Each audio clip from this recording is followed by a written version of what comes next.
What happens when Donald Trump crashes Barack Obama's live town hall only to get silenced by one sentence that the whole country is still replaying? The crowd didn't know what had just hit them. It was supposed to be a calm primetime town hall on a Tuesday evening in Phoenix, Arizona. Barack Obama was seated under the bright studio lights, jacket, unbuttoned tie, loosened just enough to signal ease without losing professionalism. He was speaking about the strength of democracy when the moderator's earpiece crackled a few seconds later. The air shifted. "Mr. President," the moderator stammered, looking directly at the camera. We've just been informed that President Trump is calling in." Gasps fluttered through the audience. This wasn't scheduled. No one expected a sitting president to break into his predecessor's event, let alone live on national television. The control room scrambled.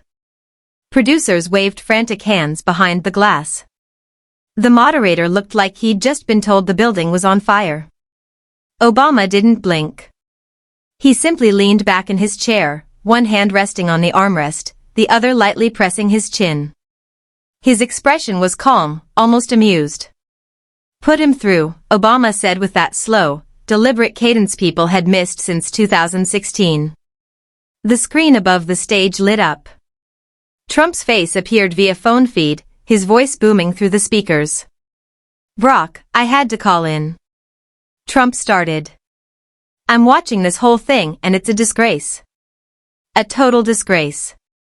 You're sitting here talking about democracy when under your administration, jobs were being lost left and right under me. We had the best economy the world has ever seen. People know it. Everyone knows it. Nobody's seen anything like it before." Some in the audience shifted uncomfortably. Others murmured. This wasn't just unusual. It was a clash of eras, live and unfiltered. Obama didn't answer right away. Instead, he turned to the crowd. Let the silence hang and then spoke as if he were having a private conversation in someone's living room. "Well," he said softly. "It looks like we've got company tonight." Laughter erupted. The tension broke just enough, but only for a moment. Everyone could feel where this was heading. A showdown no one had rehearsed for, one that could go viral in seconds. Trump, sensing he had the upper hand by interrupting, "Double down. People remember how bad it was before me. Terrible manufacturing was dying. China was eating us alive. I came in, I fixed it, and the numbers don't lie. If it wasn't for me, this country would be in ruins. And now you want to sit here acting like you did something good. You didn't. People know it, Barack." They know his words weren't polished. They were loud and forceful, designed to dominate. But they carried weight because he was still the president. His name stamped on every headline. His face on every network every single day. The audience, though, wasn't looking at the big screen anymore. Their eyes were locked on Obama. Everyone wanted to see what he would do. Would he take the bait? Would he respond with anger? Would he let it slide instead? Obama leaned forward slightly, his hands clasped now, and looked into the camera. He didn't match Trump's volume. He didn't rush. He spoke with the steadiness of a man who had been through battles before and understood the value of timing.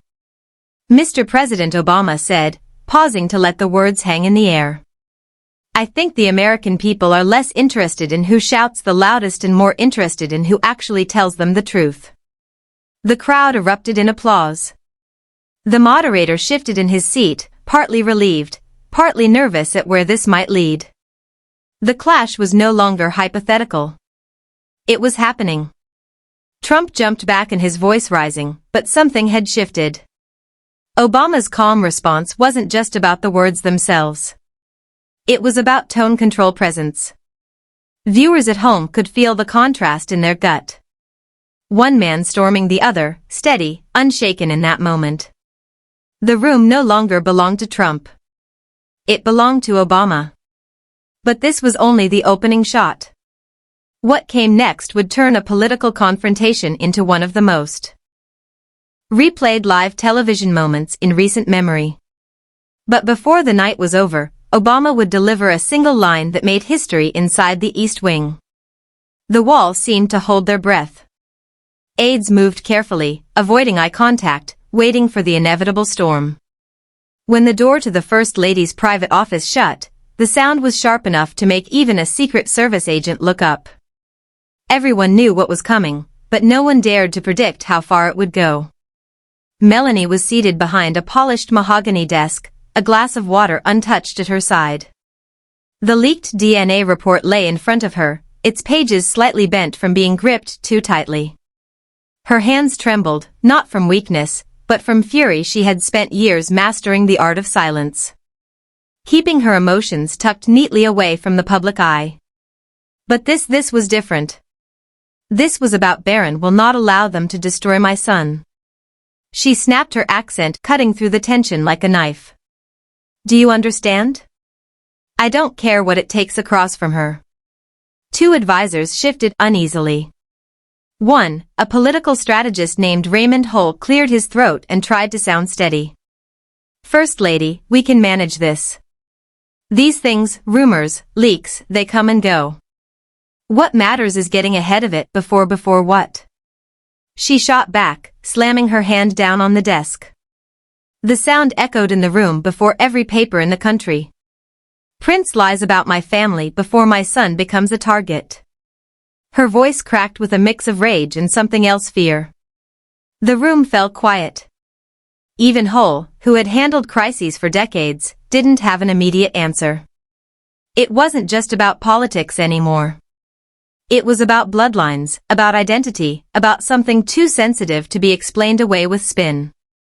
Melania stood suddenly, pushing her chair back with such force that it rattled against the wall. She began pacing her heels, striking the marble floor like a metronome of fury. I gave everything for this role, she muttered, more to herself than to her team. I protected. I stayed silent. I smiled when I wanted to scream. And this is how they repay me. One aide, a younger woman named Charlotte Winslow, dared to speak. Ma'am, we're not sure who leaked it, but if we can trace it back, we might. Melania whirled around. Find them. I don't care how. I don't care what you have to do. I want to know who betrayed me. The demand wasn't unreasonable for Washington, but the way she said it, low, sharp, and absolute, made everyone in the room stiffen. Charlotte scribbled a note, her hands shaking slightly before slipping out of the office to begin calls. That left Hull knew better than to push too hard. When the First Lady was in this state, still his job was to advise, and he leaned forward carefully. We have options. We can discredit the report. We can call it fabricated. Tie it to political enemies, or we can delay. Say nothing and let it fade. Melania's laughter was bitter. Hollow fade. Nothing fades here. Everything becomes permanent. They will use this to destroy him and to destroy me. Her voice dropped to a whisper. I will not let them for a moment. She looked almost fragile, eyes, glassy, her hands gripping the back of the chair she had abandoned. But then she straightened, wiping away any trace of vulnerability. The mask was back.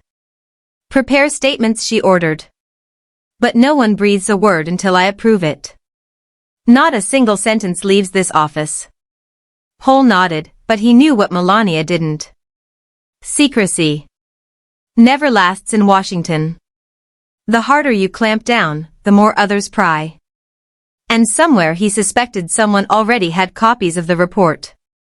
The outburst didn't end with words.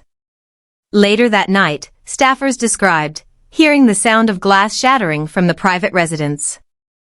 A vase may be thrown in a moment of rage. No one dared to ask. They just knew that the First Lady had crossed a line. She rarely allowed herself to reach losing composure. And as word trickled out, aides shared hushed accounts with trusted contacts. She's furious. One said over the phone to a colleague at the Eisenhower Executive Office building, I've never seen her like this. If anyone thinks she'll sit quietly, they're wrong. Those whispers became part of the story themselves, adding fuel to the fire. It wasn't just the DNA results anymore. It was Melania's explosive reaction, proof that the leak had struck deeper than anyone imagined. But rage alone couldn't bury a leak, especially when someone else in Washington was already preparing to make it public. The morning after Melania's furious eruption, Washington's air felt heavier. A motorcade slipped quietly down Pennsylvania Avenue, not for a state event, but for a private meeting at a law office tucked between coffee shops in downtown D.C. The people inside weren't wearing flags on their lapels or speaking in patriotic tones. They were lawyers, crisis managers, and spin doctors brought together for one reason: to bury the DNA leak. At the center of it sat Raymond Hull, Melania's most trusted strategist, and two attorneys from a firm known for handling political disasters behind closed doors. The folder with the leaked results rested on the polished conference table. And everyone stared at it like it was a live grenade. "We've got two options," one lawyer said flatly. "Discredit or distract. We can call this a fabrication link. It to political opponents, maybe even suggest it's part of a smear campaign against the First Lady, or what Hull interrupted, already tired of half measures, or we bury it under something bigger." The lawyer continued adjusting his tie. "Another story, another controversy. Washington forgets quickly when you give it something else to chase." Hull rubbed his temple. He knew the mechanics well. Distractions worked, but timing mattered. If they played the wrong card too early, it would look forced. If they waited, the leak could grow into a wildfire. And hanging over all of it was Melania herself, angry, wounded, and unwilling to accept anything less than total eraser back. At the White House, Charlotte Winslow returned with troubling news. She had spent hours calling contacts trying to trace the origin of the leak. Some said it came from within the medical community.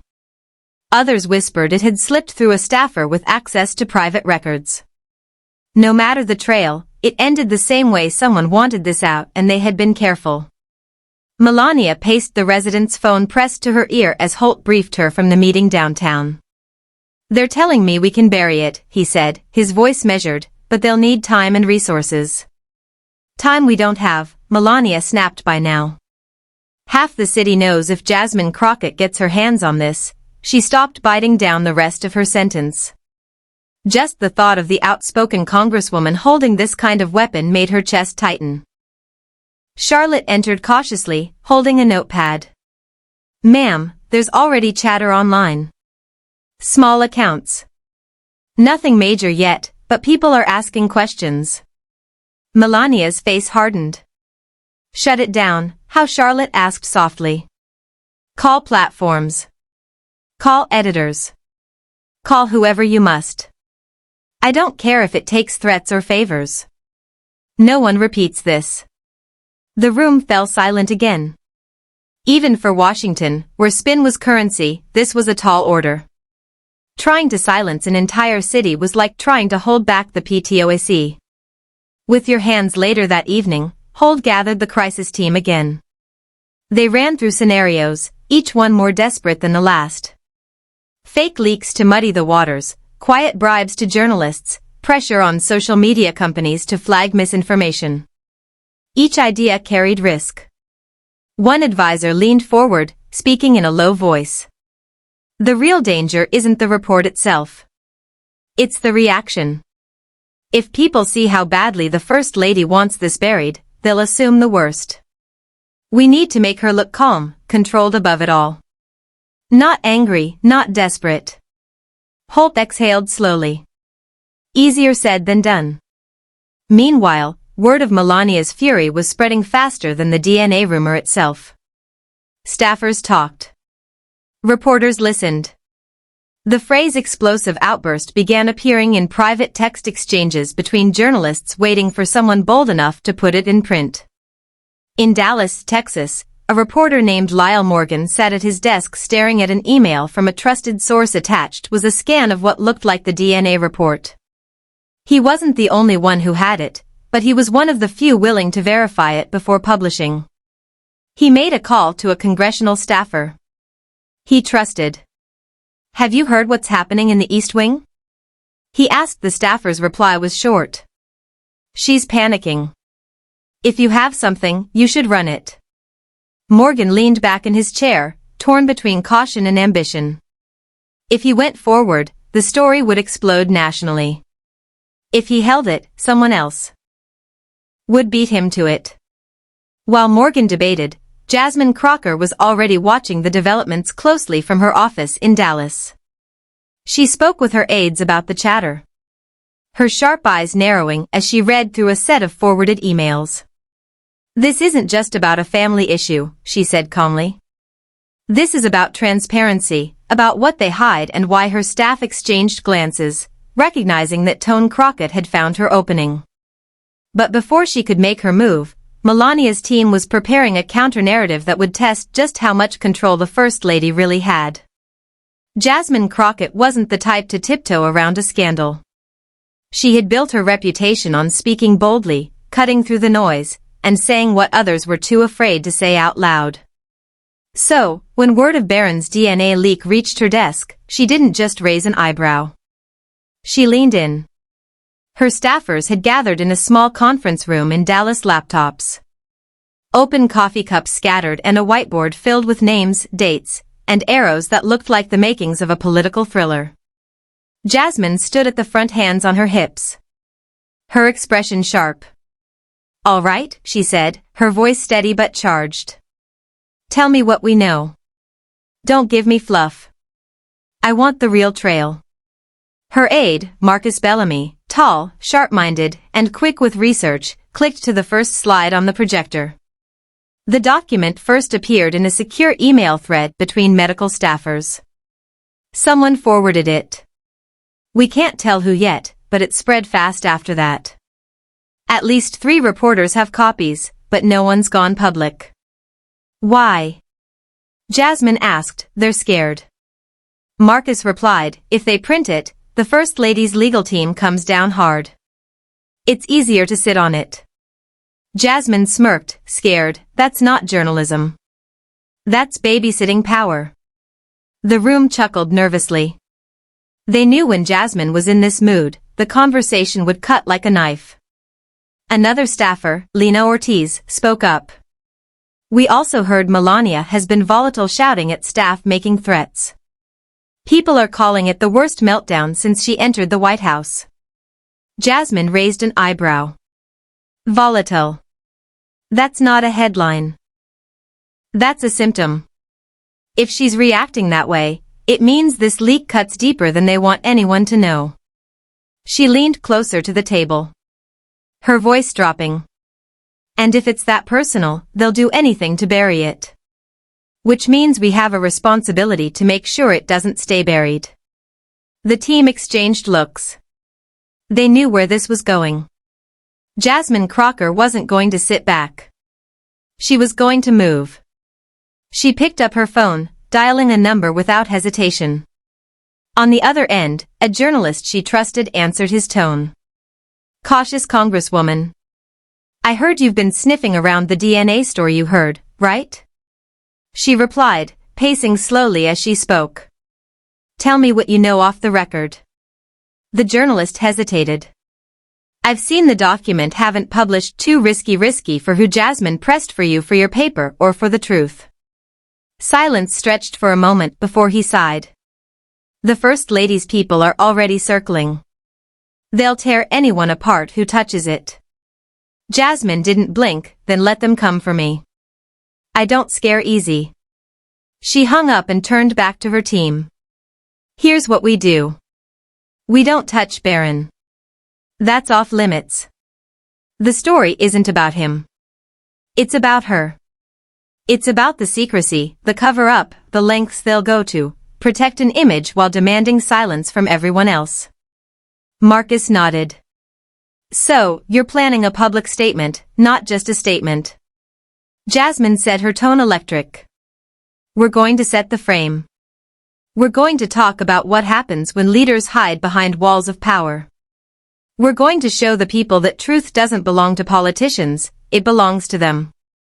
That night, Jasmine drafted her first remarks, short, sharp, impossible to ignore. The next morning, standing outside her Dallas office, microphones clustered around her. She delivered them with calm precision. Secrecy is the currency of the powerful, she began. When documents leak, when people speak out, it's not chaos. It's democracy at work. And when those in the highest positions scramble to bury the truth, we should all be asking, what are they afraid of us knowing? Reporters leaned forward, recording every word. She didn't mention Barron. She didn't even mention Melania by name. But the implication was crystal clear. One journalist shouted, "Congresswoman Crockett, are you saying the First Lady is covering something up?" Jasmine's eyes locked onto his. "I'm saying this, if the truth makes someone uncomfortable, that's their problem, not the people's." The clip went viral within hours on Twitter. Hashtags tied to secrecy and transparency climbed the charts on cable news. Pundits replayed her words, dissecting them, debating whether she had gone too far or not far enough. Meanwhile, in the East Wing, Melania's team scrambled. Hole called an emergency meeting, his face pale as he showed her the clip. "She's careful, but she's aiming right at us. She's framing this as a moral fight." Melania's jaw tightened. "Then we fight back harder." But Jasmine wasn't just talking. She was preparing to put evidence on the table. The kind of evidence that would make silence impossible.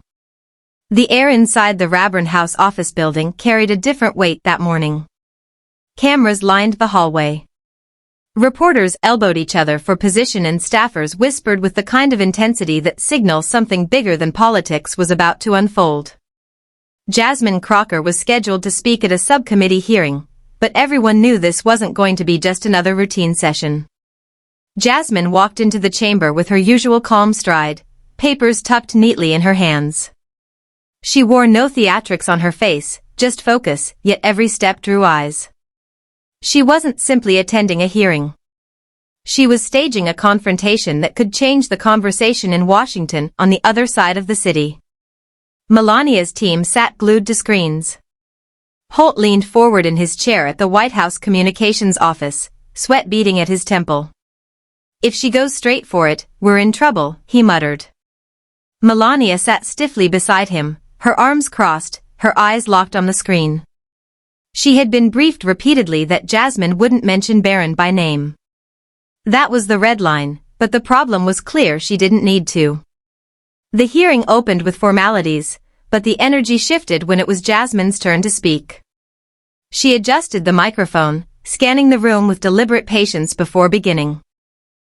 "America doesn't just run on laws, it runs on trust," she said, her voice steady, "and when those in power treat truth like it's optional, that trust dies a little every day." Her words cut through the silence. Members of the committee shifted in their seats, sensing where she was heading. Reporters at the back of the room leaned forward. Pens poised. Jasmine continued, her tone sharpening. "We have seen time and time again leaders demand loyalty, demand silence, demand that we look away.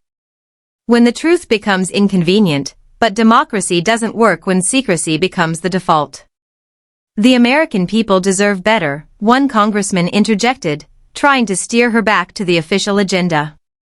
"Congresswoman Crockett, we're here today to discuss transparency in government contracts." She didn't flinch. "Exactly," Jasmine replied, locking eyes with him.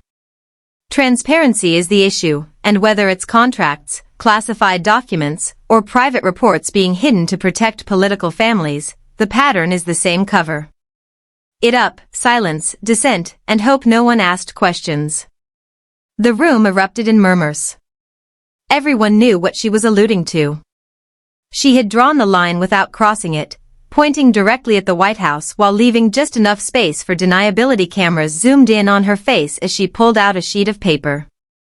Not the DNA report itself, but something damning enough, a timeline of communications showing how quickly the First Lady's office had moved to shut down chatter after the leak. "Within 48 hours of this report circulating," Jasmine said, tapping the paper for emphasis. "Calls were made to media outlets, editors were pressured, and platforms were leaned on to silence discussion. If the report were meaningless, if it were fabricated, why scramble so hard to bury it? Gasps filled the room. It wasn't about Barron anymore.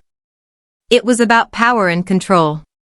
Jasmine had shifted the frame entirely. A reporter shouted from the back, breaking decorum. "CC Congresswoman, are you accusing the First Lady of using her office to suppress information?"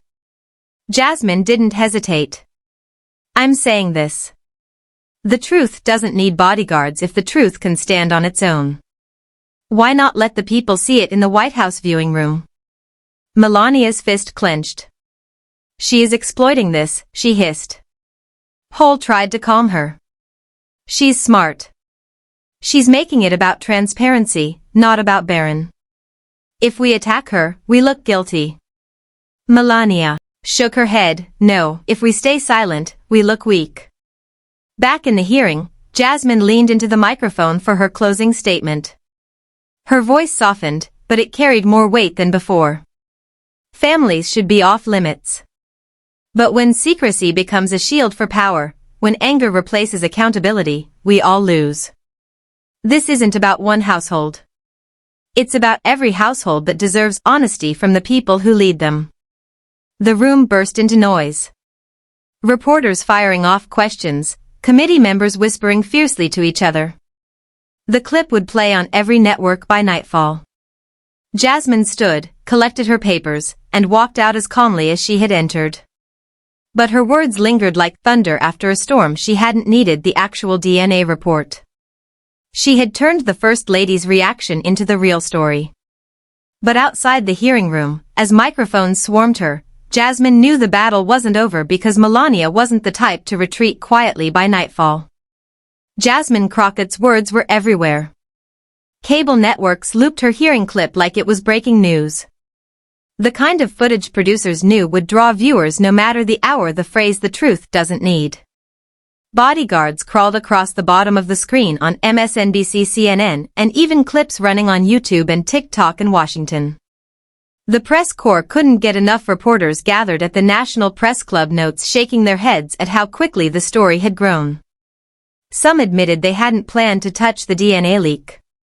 It was too sensitive, too risky. But Jasmine had changed the stakes. She hadn't exposed Barron. She had exposed Melania's reaction, and that was safer to print at a diner in Indianapolis. A group of middle-aged patrons sat with their coffees watching Jasmine's testimony replay on a mounted TV. One woman sat down her mug, shaking her head slowly. "You hear that she's right. If it's nothing, why is the First Lady losing her mind over it?" Across the counter, a man in a work uniform chimed in. "Because they're always hiding something." Always. That kind of reaction was repeating itself in living rooms, diners, and offices across the country.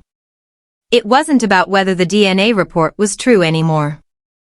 It was about perception, and perception in politics can be more dangerous than fact. Social media only amplified the frenzy on Twitter. Hashtags like #truth or cover up and #Crockett calls it out trended overnight.